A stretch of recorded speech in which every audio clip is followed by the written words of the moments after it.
हमारा last topic creating charts. ठीक है, चार्ट्स कैसे बनाने हैं। अब मैंने यहाँ पे कुछ अपना डेटा फिल कर लिया इस तरह से।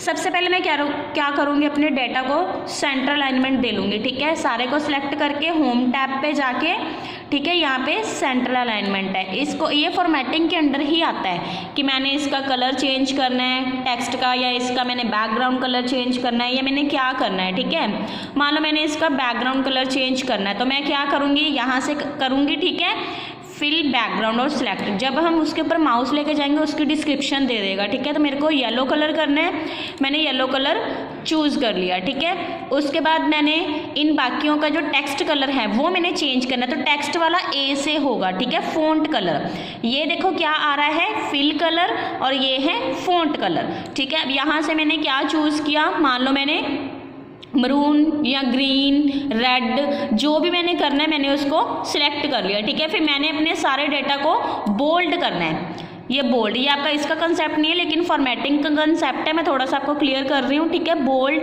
Italic, underline. अंडरलाइन आप सभी को पता है कि अंडरलाइन क्या है। ठीक है, देखो इसकी अंडरलाइन होगी लेकिन हमें यहाँ पे अंडरलाइन नहीं चाहिए। ठीक है, उसके बाद क्या है कि मैंने अगर इसका साइज इंक्रीज करना है तो यहाँ से मैं इंक्रीज करूँगी। ठीक है, इस तरह से अगर मैं यहाँ पे क्लिक करूँगी तो यहाँ पे भी साइज़ बड़ा हो जाएगा और यहाँ से छोटा हो जाएगा। ठीक है, तो इस तरह से हम अपनी साइज़ को भी बिग और स्मॉल कर सकते हैं। देन हमने फ़ॉन्ट स्टाइल कौन सा रखना है, ठीक है, वो देखो साथ के साथ चेंज होता जा रहा है, नीचे देखो ठीक है, तो इस तरह से मैं उसको अपना फ़ॉन्ट स्टाइल भी चेंज कर सकती हूँ। मान लो मैंने कैमरिया लगा लिया। ठीक है, उसके बाद क्या है, अब हमने चार्ट्स लेने हैं। ठीक है, तो मैं किसके ऊपर क्लिक करूंगी, इंसर्ट के ऊपर क्लिक करूंगी। ठीक है, इंसर्ट पे मैंने क्लिक किया, यहाँ पे आपके देखो सारी इंसर्टिंग के ऑप्शंस हैं। तो यहाँ पे चार्ट्स है, जैसे देखो कॉलम्स हैं कि हमने कौन से चार्ट्स लेने हैं। ठीक है, मान लो मैंने इस तरह से ले लिया तो वो सारी जो हमारी वैल्यूज़ हैं इसके अंदर आ गई और यहाँ पर हम अपनी वैल्यूज़ को इंसर्ट कर सकते हैं। ठीक है, और उसके बाद अगर मैंने कोई दूसरा लेना है कॉलम के अंदर, ये वाली मैंने लेनी है शेप, तो मैं ये वाली शेप भी अपनी ले सकती हूँ। हम एक के अंदर दूसरा भी इंसर्ट कर सकते हैं। ठीक है जी, नेक्स्ट है फिर हमारी कि अगर मैंने लाइन चार्ट लेने हैं, ठीक है, 3D लेना है मैंने, या all charts type. All charts के अंदर क्या है कि हमारे जितने ये सारे अलग अलग चार्ट्स हैं वो सारे एक ही इसमें हमारी विंडो में शो हो जाएंगे। देखो अब जैसे यहाँ पे कॉलम चार्ट सारे शो हो रहे हैं, फिर उसके नीचे लाइन चार्ट शो हो रहे हैं, फिर उसके बाद बार चार्ट शो हो रहे हैं, सारे एरिया चार्ट्स हैं, XY स्कैटर चार्ट है, स्टॉक है, डाफनेट है, बबल है, रादर है। ठीक है, तो ये सारे हमारे एक ही विंडो में शो हो जाएंगे, देखो इस तरह से।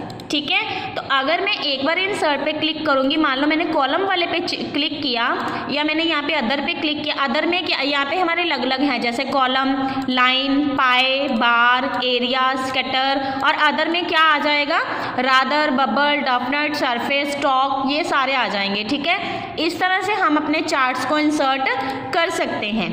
ठीक है जी, ये चार्ट्स का आपको पता चल गया। बाकी इसकी जो कलरिंग है आप उसको अपने हिसाब से चेंज कर सकते हो कि हमने इसका जैसे ये है तो मैंने इसका ये वाला कलर ले लिया, ये वाला कलर ले लिया। ठीक है, ये कलर हम इस हिसाब से इसको चेंज कर सकते हैं। देखो नीचे चेंजेस हो रहे हैं ना, मैं ऊपर जो सा भी सिलेक्ट कर रही हूँ। अब बाय डिफ़ॉल्ट ये वाला था, फिर मैंने ये वाला कर लिया, ये सिलेक्ट कर लिया, ये, और ये जो अप और डाउन का एरो है देखो इसके नीचे भी अभी ये देखो मूव हो रहे हैं, कलर आ रहे हैं ना, और डिफरेंट कलर्स। तो इस तरह से हम अप एंड डाउन एरो करके अपने डिफरेंट कलर को चूज कर सकते हैं। मान लो मैंने पूरा ग्रीन ले लिया, साथ के साथ इसको भी चेंज कर और इसको भी चेंज कर रहा है, देखो ध्यान से देखो।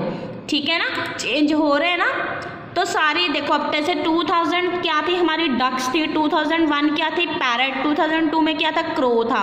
ठीक है, तो वो सारे जो हमने यहाँ पे जब क्लिक करके हमने पाई चार्ट या किसी भी चार्ट को इंसर्ट किया तो वो अपने आप ही उसकी वैल्यू को पिक कर लेगा।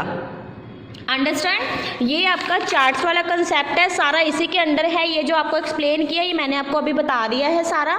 ठीक है, ऐसे ही जैसे पाई चार्ट है, पाई चार्ट कैसे करना है, सेम उसी तरह से उसको सिलेक्ट करके ठीक है। मैंने जैसे इसके ऊपर क्लिक किया, इंसर्ट पे गई, मैं पाई पे गई, यहाँ पे मैंने पाई चार्ट्स ले ली कि मैंने किस तरह से उसको डिफाइन करना। सेम इसका भी हम कलर चेंज कर सकते हैं, सेम उसी तरह से जैसे पहले मैंने आपको बताया है, अप एंड डाउन करके हम और अपने चॉइस देख सकते हैं कि कौन सा कलर है।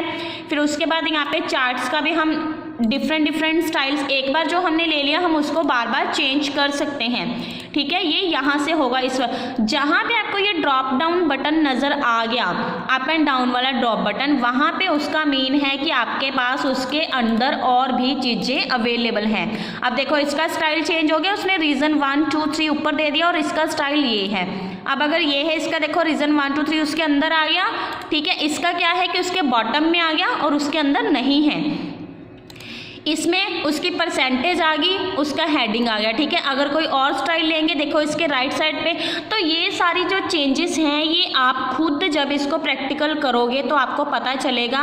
अब सॉरी कि आप इस टाइम स्कूल में नहीं हो, तो इसलिए मैं ये कंसेप्ट आपको प्रैक्टिकली एक्सप्लेन कर रही हूँ, तो मैं बार बार बोल रही हूँ इस वीडियो को सभी ने ध्यान से देखना है, ठीक है, क्योंकि ये बहुत इम्पोर्टेंट है। एक्सेल के दोनों चैप्टर बहुत इंपॉर्टेंट हैं, ठीक है। उसके बाद जैसे और भी हमने कुछ लेना है, मान लो बार चार्ट्स लेने हैं, मैंने पाई चार्ट्स मैंने आपको बता दिया, एरिया वाला लेना है, ठीक है। तो मान लो ये वाला हमने ले लिया, इंसर्ट में जाके एरिया, ठीक है। तो इस तरह से आ जाएगा। इसके भी हम स्टाइल्स चेंज कर लेंगे, शेप्स भी चेंज कर सकते हैं, ठीक है। देखिए फाइन, तो ये आपका सारा कंसेप्ट था चार्ट्स वाला। उसके बाद है तो प्रोटेक्ट द वर्कशीट। अब वर्कशीट को प्रोटेक्ट कैसे करना है हमने, ठीक है, कि मैंने अपना जो डेटा बनाया है उसको, मेरे जो डेटा है उसको कोई और पर्सन ना चेंज कर सके या फिर उसको कोई और ना देखे, तो उसके लिए हमने क्या करना है, अपनी वर्कशीट को प्रोटेक्शन लगानी। वर्कशीट प्रोटेक्शन क्या है कि ये जो हमारी एक शीट नज़र आ रही है सिर्फ इसकी प्रोटेक्शन होगी, बाकियों की नहीं होगी। अगर हम वर्कबुक की प्रोटेक्शन लगा देंगे तो उसके अंदर क्या है, जितनी हमारी शीट्स होंगी सारी के ऊपर प्रोटेक्शन हो जाएगी। क्यों? क्योंकि हमने पूरी वर्कबुक प्रोटेक्ट कर ली है। शीट में क्या है कि एक सिंगल शीट होगी, बाकी शीट्स नहीं होंगी प्रोटेक्ट, और जो वर्कबुक है उसके अंदर सारी शीट्स प्रोटेक्ट होंगी। तो ये कैसे करना है, सेम हम जब रिव्यू टैब में जाएंगे, ठीक है, उसके अंदर हमारे पास है प्रोटेक्शन शीट, ये लिखा है ना, प्रोटेक्ट शेयर्ड वर्कबुक, ठीक है। इसके ऊपर हमने प्रेस करना है। हाँ, जब हमने इसको टेक्स्ट को सिलेक्ट किया, रिव्यू में गए, ठीक है, उसके अंदर मैंने क्या किया, प्रोटेक्ट वर्कबुक और प्रोटेक्ट शेयर वर्कबुक, ठीक है। तो हमने जब यहाँ पे क्लिक किया तो यहाँ पे है अनरिस्ट्रिक्शन, रिस्ट्रिक्टेड असेस और मैनेज, ठीक है। तो यहाँ पे हमने किसके ऊपर क्लिक करना है, पहले मैंने प्रोटेक्ट शीट पे क्लिक कर दिया, ठीक है। मैंने अपनी शीट को प्रोटेक्शन लगानी है, तो यहाँ पे मैंने शीट पे क्लिक कर दिया, ठीक है। अब यहाँ पे हमने क्या चूज़ करना है, देखो select locked cells, select unlocked cell, ठीक है, फॉर्मेट सेल, फॉर्मेट कॉलम्स, तो जो भी हमने सिलेक्ट करना है वो हमारी विश है, ठीक है। उसको हमने सिलेक्ट करके, ठीक है, ओके करना है। जब पासवर्ड पहले हमने यहाँ पे देना है कि पासवर्ड क्या है, ठीक है। मैंने अभी यहाँ पे पासवर्ड लगा दिया GUR, ठीक है, मैंने उसको ओके कर दिया।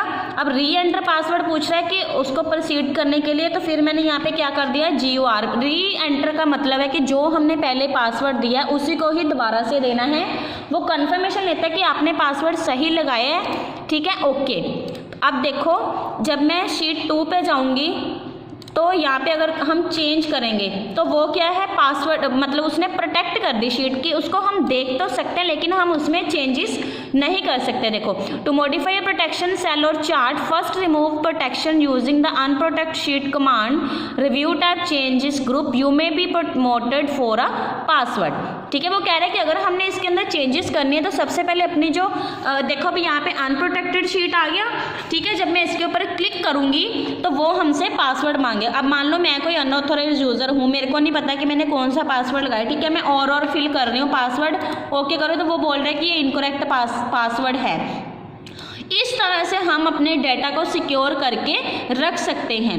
अब क्या है, देखो यहाँ पे मैं कुछ नहीं चेंजेस कर सकती, लेकिन यहाँ पे मैं कुछ भी चेंजेस कर सकती हूँ। क्यों? क्योंकि मैंने वर्कशीट प्रोटेक्शन लगाई है।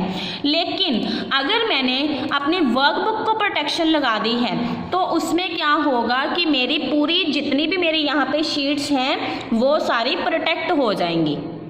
अंडरस्टैंड? Thank you.